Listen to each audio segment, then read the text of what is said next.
안녕하세요, 구독자 여러분. 구독과 좋아요는 채널 운영에 큰 힘이 됩니다. 안녕하세요. 인천에서 거주 중인 34살 돌싱입니다. 현재 친정 부모님과 함께 김치 공장을 운영하고 있고 최근에는 만두 사업까지 병행하느라 바쁜 나날을 보내고 있답니다. 사업이 이제야 조금씩 안정기에 접어들면서 제 마음도 조금은 편안해졌는데요. 문득 예전에 제가 겪은 일이 생각나 사연으로 보내보면 어떨까 싶어 이렇게 글을 쓰게 되었습니다. 어디 가서 함부로 제 이야기를 한 적 없었지만 익명의 힘을 빌려 제 속풀이 좀 해보려고요. 그럼 지금 바로 사연 시작하겠습니다. 저는 전문대를 졸업해 병원에서 간호사로 근무했었어요. 그곳에서 페이닥터로 근무하던 남편을 만났고 다정다감하고 책임감 있는 모습에 반해 2년 정도 연애 후 결혼했답니다. 앞서 말씀드린 것처럼 저희 친정은 가업으로 이어서 해오던 김치 공장을 운영하고 있었는데요. 해외에 수출도 하면서 조금 큰 규모로 운영을 하고 있어서 수입도 괜찮은 편이었습니다. 덕분에 부족한 것 없이 하고 싶은 거, 남들 하는 거 다 해보며 여유로운 유년 시절을 보낼 수 있었죠. 반대로 시댁은 부유하진 않지만 여느 보통의 가정집과 같았고 남편은 명문대 출신 의사였어요. 쉽게 말해 개천에서 용난 케이스라고 보시면 되겠네요. 너희 신혼집 시세 많이 올랐더라? 아, 네. 그래서 기분 좋네요. 그게 다 나중에 피가 되고 살이 되는 거야. 여윳돈도 생겼으니 나 용돈 좀 다오. 내가 나이가 드니 일을 하기가 영 힘드네. 그러세요? 식당 일은 그만두신 거예요? 그럼 내가 이 나이 먹도록 일해야겠니? 이제 아들도 결혼하고 자리 잡았으니 자식들 덕 좀 보면서 살아야지. 너 여윳돈도 생겼으니 한 달에 200만 원씩만 보내라. 200만 원이요? 그래. 왜? 못하겠니? 용돈 겸 생활비라고 생각해. 내가 벌면 얼마나 번다고. 그냥 몇 푼 더 얹어준다 생각하렴. 수형이도 월급 1000만 원 이상은 된다며? 그럼 200만 원이야. 얼마 안 되니까 부담 안 가지 않아? 그렇긴 하죠.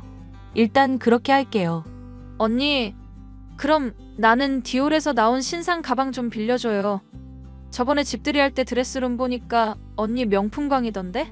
저도 격식 있는 자리에서만 드는 거예요.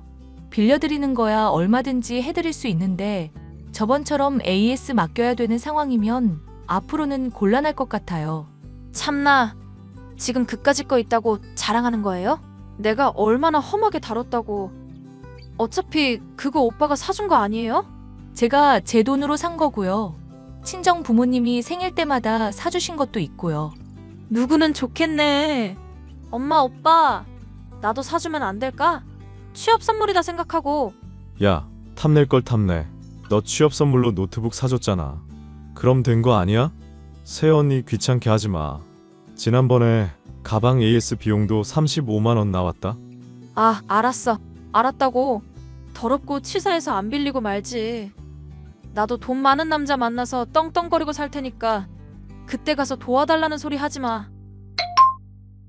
저놈의 성질머리하고는 엄마 바쁜데 자꾸 연락하지 마요. 이 사람이랑 나랑 병원에서 바쁘다고.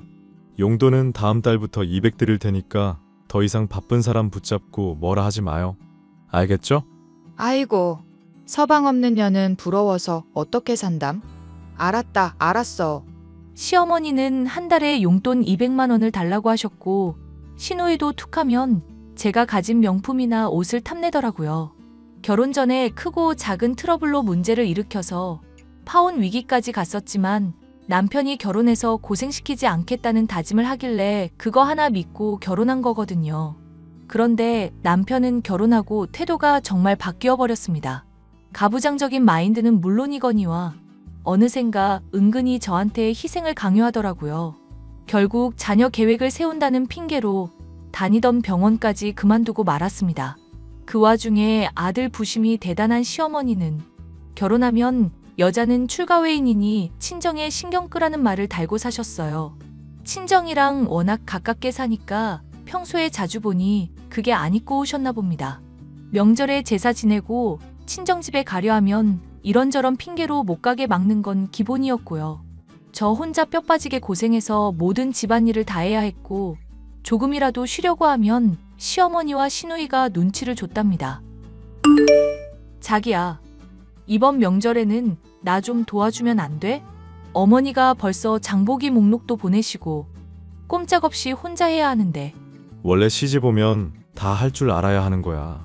로마에 가면 로마법을 따르라 하잖아. 그러니까 당신도 독하게 마음 먹고 배운다는 자세로 임하라고. 아니, 왜 내가 다 해야 하는데? 제대로 가르쳐 주시는 것도 아니고 또 음식 맛이 어쩌고 저쩌고 평가질 하실 거잖아? 내가 그냥 노니? 나도 비즈니스 하는 사람이야. 김 원장님이 골프 치자는데 뭐 어쩌겠어? 나도 출세 좀 해야지. 그냥 좀 도와달라는데 말이라도 알았다 하면 어디가 덧나? 이번에 친정은 또 안 갈 거지? 대놓고 골프 모임 한다는 거 보니 딱 사이즈 나오네. 집도 가까운데 평소에 다녀오면 되잖아. 출가회인이 자꾸 친정에 드나들면 그것처럼 안 좋게 보이는 건 없다고 엄마가 늘 말씀하시잖아. 진짜 눈치도 없다. 어쩜 그렇게 아무것도 모르냐. 나 정말 서운해. 눈치 없는 건 당신이지. 한번 겪어봤으면 그 정도는 해야지. 아무튼 난 골프 모임 갈 거야. 당신이 고생 좀 해. 얘, 목록 전달 받았지? 이번에 앞집 오기네 식구들도 같이 식사하기로 했으니까 음식 좀 넉넉하게 준비해야 할 거야. 어머니, 도와주시는 거죠? 네가 한두 살 먹은 어린애도 아니고 대충 알아서 눈치껏 해야지. 어머니, 어떻게 저 혼자 다 해요? 그이도 골프 모임 때문에 안 도와준다고 하는데 심지어 간이 맞나 확인도 해주셔야 하고. 그거는 네가 알아서 할 일이지. 잠깐, 너 지금 우리 아들한테 음식 도와달라 했어? 네가 제정신이니? 네? 왜 그러시는데요? 바깥일 하느라 힘든 애한테 그런 말을 왜 해? 너처럼 할 일 없는 애가 겸사겸사 하는 거지. 나 참 어이가 없어서. 어머니, 그래도 혼자서는 무리잖아요. 제가 일부러 직장 안 다니는 것도 아니고 자녀 계획 때문인 거 아시면서 어떻게 그런 말씀을 하세요? 아, 됐고. 내가 보낸 목록 빠짐없이 장 봐와. 무조건 백화점에 가서 유기농으로 구매하고, 알겠니? 결혼하고 첫 명절은 어찌어찌 지나갔지만 두 번째 명절인데 같이 좀 하자 하니 눈치도 없냐며 알아서 하라고 나무라더군요. 제가 척척박사 요리왕 장금이도 아니고 어떻게 처음부터 모든 걸 다 혼자 해낸답니까? 더군다나 엄연히 말하면 남의 집 조상 제사상을 제가 차린다는 게 애초에 말이 안 되는 건데 왜 그때는 거절하지 못하고 꿋꿋하게 다 했는지 저도 의문입니다. 아무튼 명절에 남편은 제사만 지내고 지인들이랑 골프 모임을 가고 시어머니랑 시누이는 찜질방도 가는데 저는 꼼짝없이 집 지키는 개처럼 가만히 있어야 했어요. 친정집에 가는 건 고사하고 시댁에 오는 손님들마다 상을 새로 내다 드리고 치우고 전부 제 몫이었답니다. 그러면서 시어머니는 저에게 고맙다, 수고했다는 말 한마디 하지 않으셨고요. 그러다 시누이가 결혼할 남자라며 인사를 시켜준다고 데리고 왔습니다. 그 남자는 잘 나가는 사업가인데 시누이에게 한눈에 반했다며 몇 개월을 따라다녔다고 해요.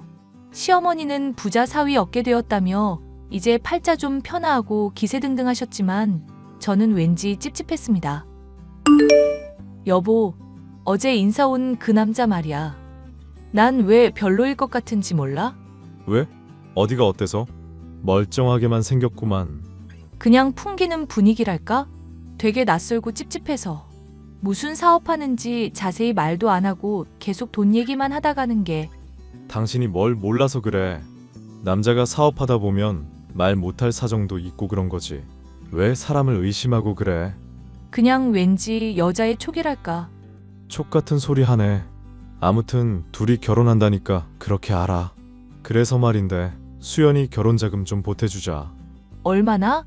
따로 축의금은 안 줘도 되고 뭐라도 보태야 하지 않겠어? 하나밖에 없는 여동생인데 결혼시키면서 기죽이지는 말아야지. 그건 그렇지. 얼마를 해줘야 하는데?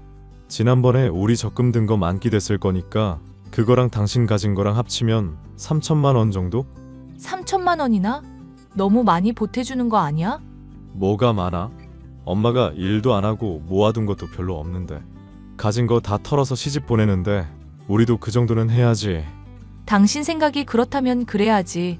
그나저나 결혼을 되게 서두르는 눈치던데. 아이, 당신이 뭘 안다고 자꾸 그래. 그냥 그러려니 하고 쿨하게 보태주자고. 암튼 이따가 퇴근하면서 다시 연락할게.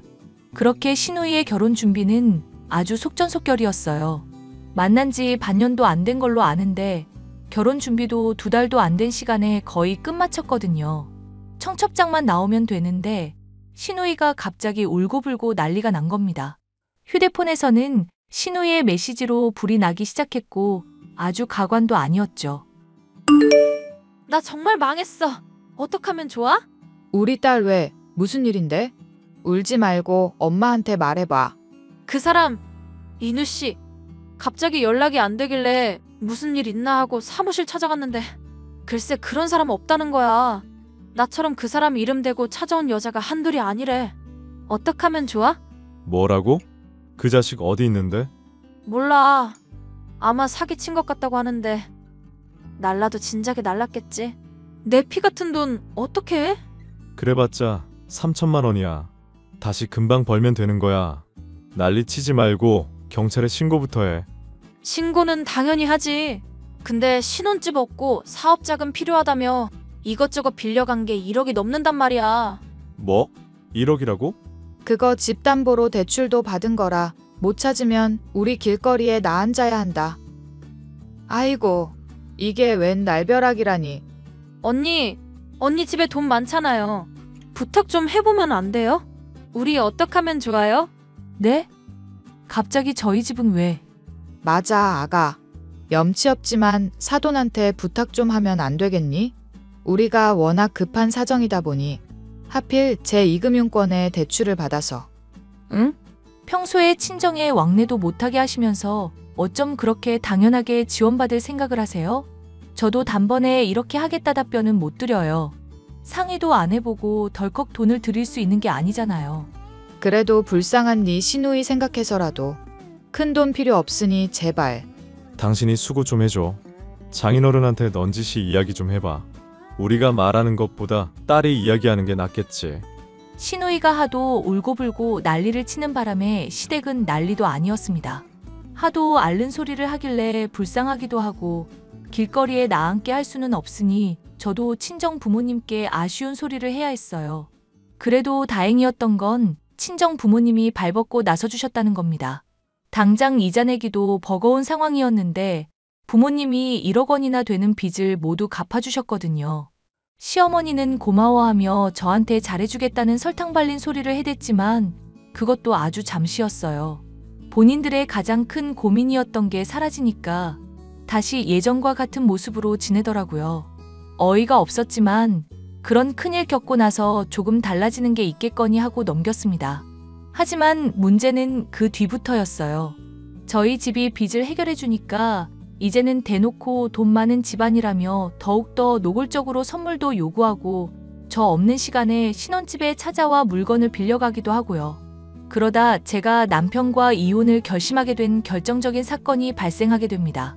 바로 시어머니의 생일을 며칠 앞둔 시점이었어요.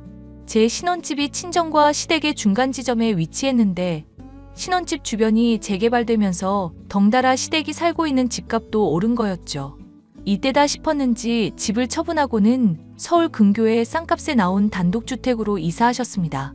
나름 고급지게 인테리어 싹 하고 들어가고 이제는 온전한 자기 집이 생겼다며 무척이나 기뻐하셨죠. 그리고 새 집에 이사 온 기념으로 생일에 고등학교 동창들을 다 초대하겠다고 하셨어요. 야, 다음 주 우리 엄마 생일이어서 가족 지인 다 초대할 거거든? 쫓겨나기 싫으면 상다리 부러지게 차려봐. 말투가 왜 그래? 인원이 그렇게 많으면 출장 뷔페 부르는 게 낫지 않아? 말이 되는 소리를 하렴.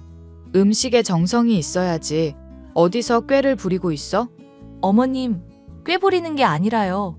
그 출장 뷔페 되게 유명한 셰프가 하시는 거예요. 아니 글쎄, 사람 먹는 게 다 거기서 거기지. 그 사람이 만든다고 뭐 금덩어리라도 된다니? 아무튼 사진으로 장보기 목록 보낸 거 그거 그대로 사오너라.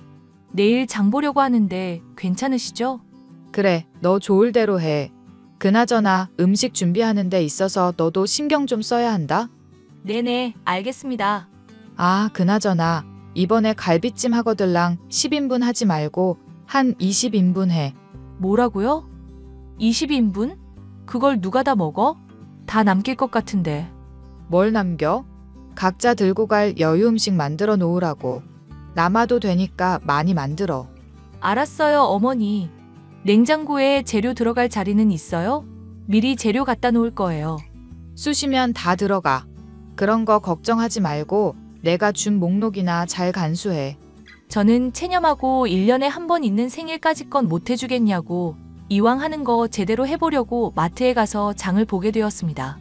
그런데 갑자기 친정 부모님이 연락하셨는데 급전이 필요하다며 저에게 5천만 원 정도를 부탁하시더라고요.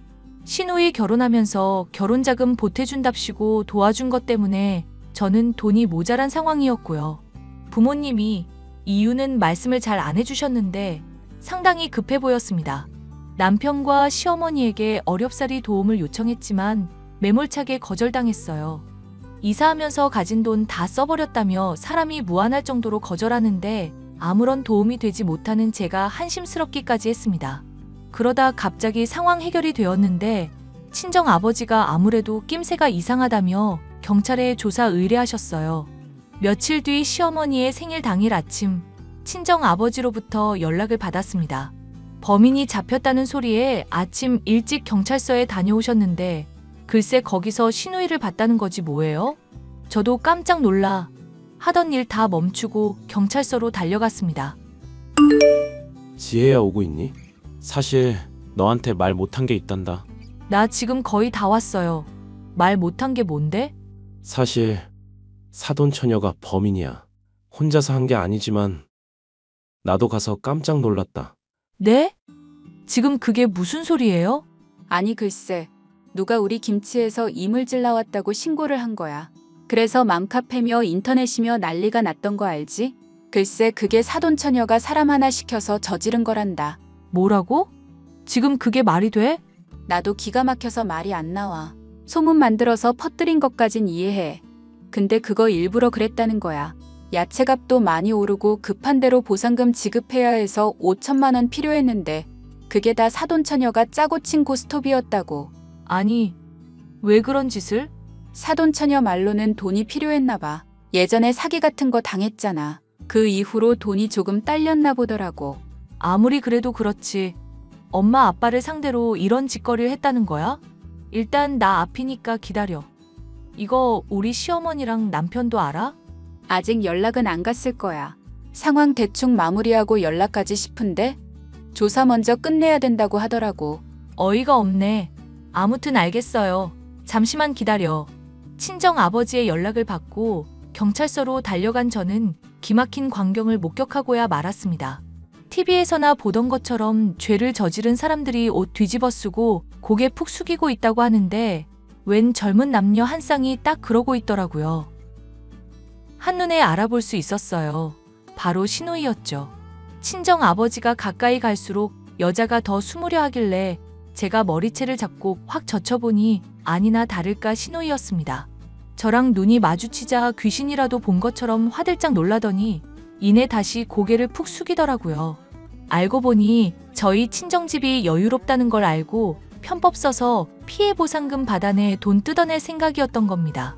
이 사실은 아직 시어머니와 남편은 모르던 참이었어요.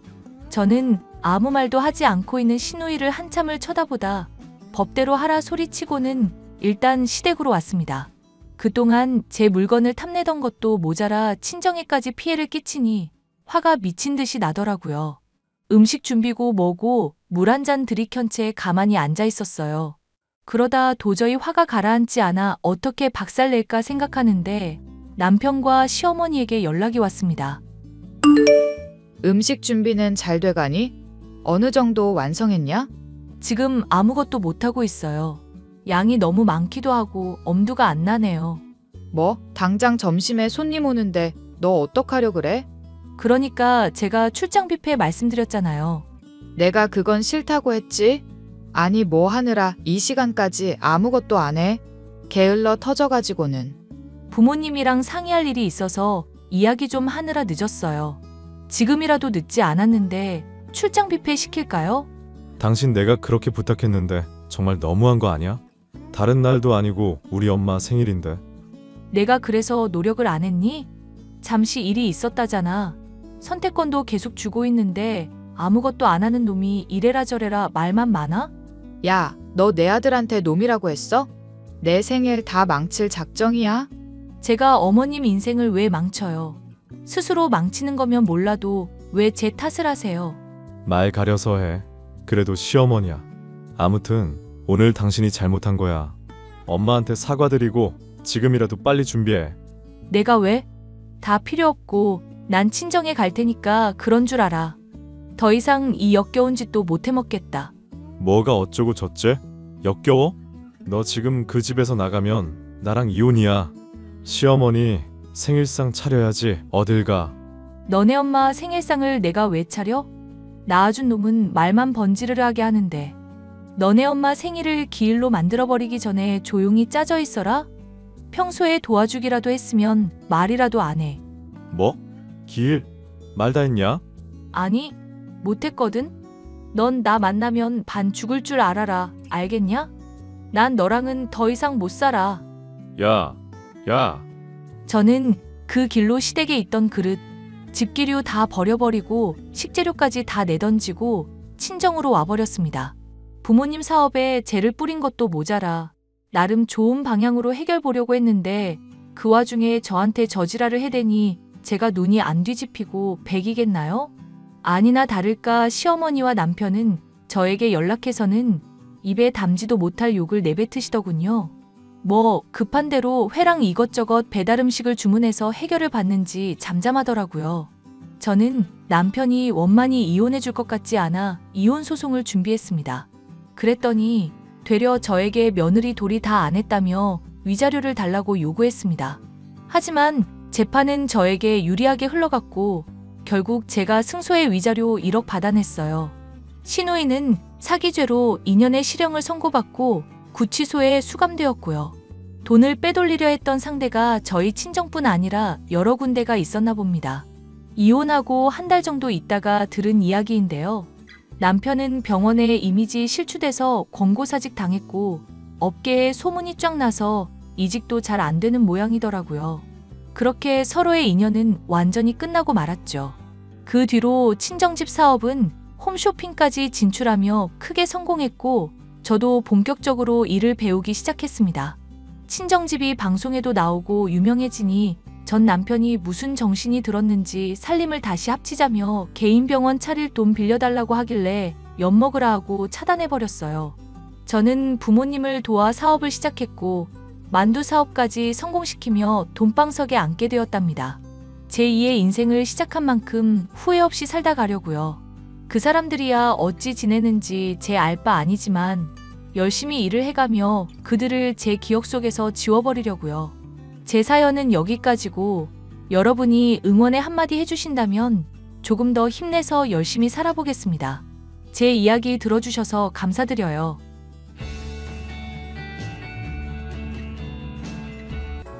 현서가, 너 또 회사 쉴 생각이야? 벌써 2달째잖아. 그러다 잘리면 어쩌려고 그래? 아, 뭐야. 나 이제 일 시작해야 돼. 일하긴 뭘 해. 출근할 시간 다 됐는데 방에서 뒹굴거리기나 하고 컴퓨터 두드리면서 놀기나 하는 주제에 말이야. 게다가 너뿐만이 아니야. 수진이도 똑같이 그러고 지내잖아. 대체 너희 부부는 왜 그러고 사니? 동네 창피해서 어디 나가질 못하겠어 내가. 아니, 나랑 수진이가 일하는 회사에 재택근무가 도입됐다고 몇 번을 말해. 집에서 일해도 되는 체제로 바뀌었기 때문에 달에 몇 번만 출근하면 그만인 거야. 이게 요즘 시대의 업무 방식이라고. 재택 같은 소리 하고 있네. 그건 그냥 회사에 짐이 되는 인원들을 싹 다 정리했다는 소리밖에 안 되잖아. 뭐? 얼마 못 가서 해고될 운명이라는 거지? 집에서 일해봐야 뭔 대단한 일을 하겠다고 말이야. 그냥 백수랑 다를 게 없잖아. 한심해 죽겠다 야. 누가 그런 말을 해? 현지가 그러더만. 누나가? 인터넷 게시판? 인가 뭔가 하는 데서 다들 그렇게 말했다더라. 엄마, 물론 인터넷이라는 게 맞는 정보도 돌아다니지만 한쪽으로 치우친 의견이랑 틀린 지식을 떠드는 사람도 존재하는 곳이야. 모든 걸 있는 그대로 받아들이면 안 된다고. 뭐? 그럼 너 현지가 지금 틀린 말이라도 했다는 거야? 인터넷에 떠돌아다니는 거짓 정보를 누나가 그대로 믿으면 안 된다는 말을 했을 뿐이야. 너 뭐가 잘나서 현지한테 그렇게 말하니? 아니, 그런 게 아니잖아. 현지 말 틀린 거 하나도 없어. 아, 진짜. 그래, 엄마가 누나만 편애하는 건 잘 알고 있고 어차피 나랑 수진이가 무슨 말을 하든 듣지 않을 거 다 알아. 그냥 일하는 거 방해나 하지 마. 너희가 언제 일을 했다고 그래? 일 안 하는 백수는 누나겠지. 현지는 일 안 해도 돼. 언젠가 잘 사는 남자한테 시집가기 위해 자기 자신을 가꾸는 중이라고. 그런 명확한 이유가 있는데 백수라고 하면 안 되지. 아, 그러셔? 하여튼 나 이제 진짜 일 시작하니까 이제 답장 못한다. 일 다 끝날 때까지 방문 잠가 놓을 거니까 방해하지 마. 뭐? 야! 전현석! 엄마, 큰일 났어. 뭔데? 지금 외근 나갔다가 돌아왔더니 나랑 수진이 컴퓨터가 부서져 있던데? 누가 방문 손잡이 부수고 침입했나봐. 엄마 지금 누나랑 같이 외출한 거 맞지? 뭐 아는 거 없어? 아, 컴퓨터? 너희가 일도 안 하고 컴퓨터만 만지고 노는 거 보고만 있을 수는 없겠다 싶어서 부숴버렸어. 뭐? 그게 뭐 하는 짓이야? 우리 컴퓨터를 2대나 다 박살내놓고 그거 저번 주에 새로 받은 최신 모델이란 말이야. 그게 최신 모델이라서 그런 거라고. 뭐? 현지가 그러더라. 니네가 완전히 백수가 되기 전에 현실을 좀 깨닫게 해주는 게 좋을 거라고. 그래서 부순 거라고? 그딴 쓸데없는 물건 살 돈 있으면 현지 피부관리 비용이나 좀 보태든가 해. 피부관리라니. 그 컴퓨터는 회사 컴퓨터고 업무 효율성을 생각해서 고른 거야. 엄마랑 누나가 해대는 사치보다 훨씬 더 가치가 있는 거라고. 뭐? 사치는 너희들이 부리는 거겠지. 업무고 나발이고 그냥 게임하려고 산 거잖아. 대체 누가 그래? 현지가 그랬어. 백수가 원래 게임하려고 컴퓨터에 돈 들이고 그런다더만. 아니, 누나가 하는 말 좀 그대로 받아들이지 말라니까. 지금 엄마가 무슨 짓을 저지른 건지 상황 파악도 안 되지? 현지한테 그런 식으로 말할 것 같으면 그냥 집 나가. 뭐? 너희 같은 백수부부 먹여 살릴 돈은 10원도 없으니까 나가라고. 아, 그래? 그거 참 고마운 소리네. 내일 바로 나가줄게. 어머, 그래? 그럼 얘기가 빠르지. 이제 앞으로 어떻게 되든 나는 모른다. 그건 내가 할 말이야. 길바닥에 나앉는 일이 있더라도 절대 우리한테 기댈 생각하지 마.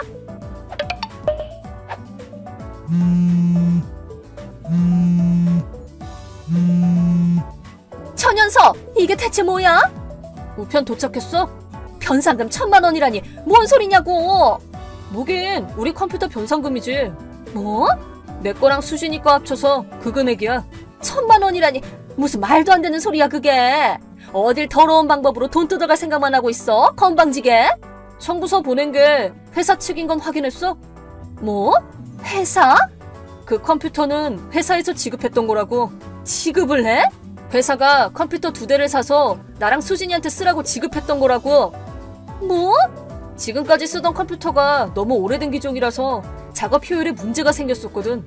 그래서 재택근무가 된 참에 하나둘씩 새로 바꾸자는 얘기가 나왔고, 이번에 가장 높은 스펙을 필요로 하는 나랑 수진이 컴퓨터가 그 대상이 된 거야. 아무리 그래도 이렇게 비쌀 리가 있어? 엄마가 컴퓨터에 대해서 잘 모르겠지만 우리가 하는 일이 영상 관련이랑 사진 처리가 메인이라서 그 작업을 원활하게 할 수 있는 컴퓨터를 사려면 그 정도 돈은 충분히 들어. 네가 그렇게 말해봐야 내가 어떻게 알아? 알든 모르든 변상은 해야지 어쩌겠어. 백수가 하는 말을 어떻게 믿으라고? 그런 말 해봤자 변상해야 한다는 사실은 바뀌지 않아. 난 이런 돈 못 내. 적당히 해. 아직도 본인들이 어떤 입장에 놓였는지 모르겠어? 에? 현서가. 어차피 일이 이렇게 된 김에 내가 하나 더 알려줄게. 엄마랑 누나는 아빠가 돌아가신 5년 전부터 제멋대로 하고 싶은 거 다 하고 살았잖아. 그러는 바람에 아빠가 남겨준 유산은 이미 2년 전에 다 쓰고 하나도 없다는 사실은 몰랐지? 뭐?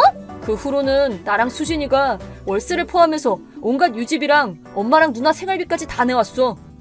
그랬어?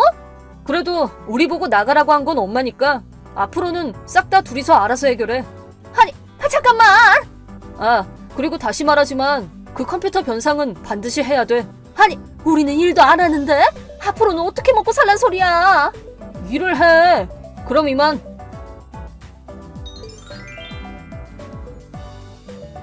지금까지 저와 제 와이프를 무시하고 자기 멋대로 살아온 엄마와 누나는 세상 물정도 모르는 데다가 재택근무도 이해 못하고 결국은 변상 문제까지 일으키고 말았습니다. 우선 컴퓨터에 들어간 1,000만 원은 재빨리 받아냈습니다. 엄마랑 누나는 어디서 빚이라도 졌는지 한 번에 갚으며 아주 자신만만한 얼굴을 하고 있었는데 또 세상 물정은 하나도 모르고 생활비에다 사치 부리는 데에도 빚을 졌더군요. 다만 빚진 곳이 굉장히 위험한 곳이었는지 험하게 생긴 형님들이 집까지 찾아오게 된 데다가 월세도 밀리다 못해 결국 집주인에 의해 강제퇴거를 당했고 그 후로는 대체 어디로 갔는지 모르겠습니다. 들리는 소문으로는 어디 구석진 사창가에서 누나가 일하는 모습이 보였다고 하는데 이미 연을 끊은지라 솔직히 제 알바는 아니긴 합니다. 서희야, 아까 이번 달 양육비 보내놨어. 그래? 하루 빠르네? 내일부터 해외 출장 가거든. 그래서 하루 일찍 보냈어. 여전히 바쁜가 보네? 그래서 나한테 버림받고 아인이 양육권도 뺏긴 거 아니야. 근데 솔직히 좀 불공평하긴 하지. 네가 바람 피워서 이혼한 건데 왜 너한테 우리 딸 양육권을 줘야 되는 거냐고. 당신같이 일밖에 모르는 인간은 제대로 양육을 못할 거라고 판단되니까 그렇지. 뭐 부정은 못하지. 난 해외 출장을 자주 가니까 부모님은 이미 돌아가셨고 누나도 결혼해서 멀리 살고 아인이를 대신 돌봐줄 친척도 없으니 그래서 하다못해 양육비라도 매달 250만 원씩 여유롭게 보내고 있잖아. 뭐 당신이 가진 재주라고는 돈 좀 번다는 것뿐이긴 하지. 덕분에 생활하는 데 큰 문제가 없는 건 사실이니까 그 부분은 감사하고 있어. 꼭 아인이를 위해서 써. 알겠다니까. 근데 슬슬 아인이도 핸드폰 있어야 되는 거 아니야? 어? 그걸 왜 물어봐? 아니 벌써 고1이잖아. 내 동료 딸이랑 비슷한 나이인데 요새는 그 나이에 핸드폰이 없으면 엄청 불편하다고 하던데 아인이가 사달라고 말 안 해? 걔는 그런 거 별로 관심 없어 해. 그래? 애 안전을 생각해서라도 내 생각에는 슬슬 하나 있어야 되지 않을까 싶은데. 그만 얘기하고 이제 나 일하러 가야 돼. 핸드폰은 생각해 볼게. 그래 알겠어. 아인이한테 안부 전해줘. 아빠, 갑자기 연락해서 미안해. 나 아인이야. 어? 아인이라고? 정말? 응. 엄마 핸드폰 보고 아빠 연락처 알아내서 연락한 거야. 근데 너 핸드폰 없는 거 아니었어? 아니야. 고등학교 입학했을 때 샀어. 주변 애들은 이미 다 가지고 있고 엄마도 다른 사람들이 다 핸드폰 필요하다고 하도 말을 해서 어쩔 수 없이 사준 거긴 하지만. 그렇구나. 연락해줘서 고마워. 딸한테 연락받으니까 좋네. 응. 근데 분명 저번에 엄마랑 카톡했을 때는 아직 네가 핸드폰에 관심이 없는 것 같다고 그랬는데. 그건 아빠랑 내가 연락하는 게 싫어서 그런 거 아닐까? 어? 그래서 아직 내가 핸드폰이 없다고 말한 걸지도 모르지. 아, 뭐 하긴 그걸 좋아라 할 이유는 없겠네. 엄마 입장에서 생각해보면 이혼한 남편이랑 자기 손에 있는 딸이 연락하는 거니까. 있잖아 아빠. 양육권이라는 게 자녀가 13세 이상이 되면 본인의 의사도 존중받는 거지? 그럴 거야. 이혼할 때 얘기했던 걸 기억하는구나. 나 아빠랑 살고 싶어. 어? 그냥 집에 잘 거만 있으면 나는 상관없어. 식비도 알바해서 보탤 거고 내가 집안일도 할게. 잠깐만 아이나. 물론 전학할 때 필요한 수속이나 나 혼자서 해결하기 힘든 건 도움을 받아야겠지만 그 외에는 전부 다 내 혼자 힘으로 할게. 아니 아이나 잠깐만. 전학 얘기까지 나오는 거 보니까 아빠가 지금 부산에 사는 건 알고 있는 거야? 당연하지. 내가 다닐 만한 고등학교도 이미 다 찾아놨어. 이젠 그냥 아빠 허락만 받으면 돼. 대체 왜 그런 생각을 하게 된 거야? 아니 사실은 엄마한테 남자친구가 생겼거든. 어? 남자친구? 물론 아무리 딸이 있다고 해도 엄마도 지금 솔로니까 남자친구가 생겨도 이상할 건 없지만 엄마가 그 남자친구를 집에 데려올 때마다 나는 집 밖으로 쫓겨난단 말이야. 뭐? 그래서 이제는 아예 학교 끝나고 바로 알바까지 가고 있는데 요새는 심지어 남자친구가 자고 가는 날도 많거든. 그럼 설마 한밤중에도 쫓겨난단 소리야? 응. 그래도 다행히 그때마다 앞집에 사시는 할머니가 재워주시기는 해. 그랬구나. 그리고 알바를 3개나 하는데도 식비가 부족해서 몸무게도 15kg나 빠졌어. 뭐라고? 아빠가 매달 양육비 넉넉히 보내고 있는데? 엄마는 내가 고등학생이 된 이후로는 양육비를 못 받고 있다고 하던데? 뭐? 아빠 회사가 도산해서 양육비 못 받는다고 그러더라고. 아니야. 회사도 멀쩡하게 잘 돌아가고 있고 항상 양육비도 매달 250만 원씩 보내놨어. 그렇게 많이? 설마 엄마가 너한테 거짓말한 건가? 그렇게까지 돈이 필요한가? 하여튼 나 이제 여기 있기 싫어. 그래서 엄마 몰래 이렇게 아빠한테 연락한 거야. 알겠어. 일단 한번 만나자. 다행히 내일은 쉬니까 아빠가 바로 기차 타고 갈게. A역 3번 출구에서 만나면 아마 엄마도 모를 거야. 알겠어. 그럼 거기서 딱 12시에 만날까? 알겠어. 내일 보자. 아빠, 오늘 고마웠어. 그래 아이나. 오늘 밤은 어디서 지낼 거야? 담임 선생님네 집. 아빠가 전화로 상황을 설명해준 덕에 언제든 자러 와도 된다고 말씀해 주셨거든. 그렇구나. 이번 일을 같이 도와준다고까지 하셨고 참 좋은 선생님을 둔 것 같네. 감사하다고 꼭 전해줘. 알겠어. 그럼 어제 얘기한 대로 여름방학 중에 결판 내는 걸 목표로 움직이면 되는 거지? 응, 아빠도 바쁠 텐데 귀찮게 해서 미안해. 걱정하지 마. 하나도 안 귀찮고 이럴 때 아빠를 믿고 도움을 요청해서 오히려 기뻐 아빠는. 고마워 아빠.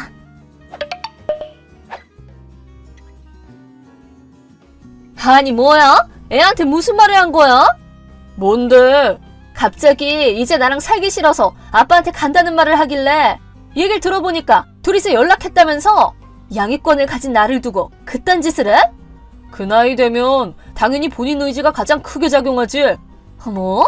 이혼했을 때도 그 얘기 했었잖아. 나중에 아이니가 사리분별할 나이가 됐을 때는 본인이 원한다면 내가 양육권자가 되는 것도 검토해야 된다고.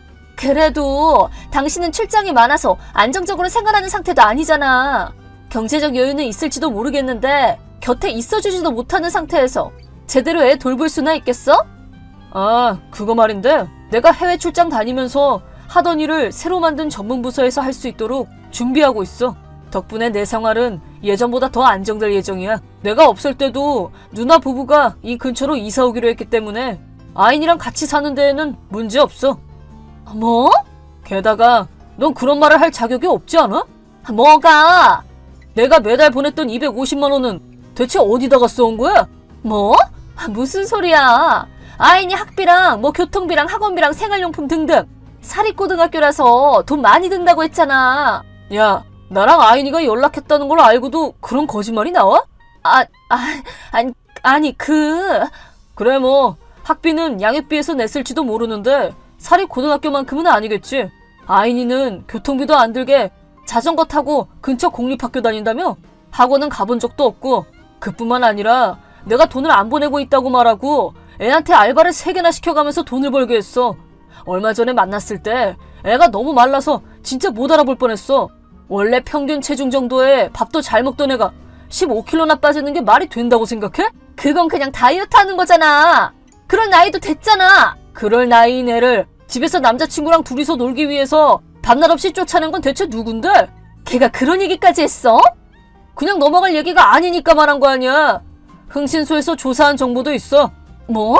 흥신소? 양육비 대부분을 남자친구한테 갖다 바치고 있던 거 다 알고 있어. 잠깐만! 오늘도 또 남자친구 집에다 불러놨나 본데 예외 없이 또 아인이 쫓아낸 것 같아서 미리 얘기해둔 지인네 집에서 지내게 하고 있어. 그리고 이대로 다시 너한테 돌아갈 일은 없을 거야. 뭐? 아니 왜? 이미 아인이가 자기 의사를 표시했다니까. 이제 곧 양육권자 변경을 위한 준비를 시작할 거야. 안 돼! 지금 아인이 이르면 난 먹고 살지도 못한단 말이야. 남자친구와의 시간이 너무 소중해서 알바도 그만두셨나봐. 네가 다 갖다 쓴 양육비도 어느 정도는 도로 받아낼 생각이니까 얼른 일자리나 알아봐. 뭐? 그게 대체 얼만데? 그거야 계산을 해봐야 알긴 하겠지만 아인이가 한 얘기를 토대로 생각해보면 대충 6천만 원 가까이는 되지 않을까 싶어. 6천만 원? 정확한 액수는 변호사가 연락할 거야. 변호사까지? 그니까 그쪽을 통해서 얘기하면 돼. 아니 잠깐만, 너무 갑작스러워서 머리도 안 돌아간단 말이야. 변호사한테 얘기하라니까. 난 간다.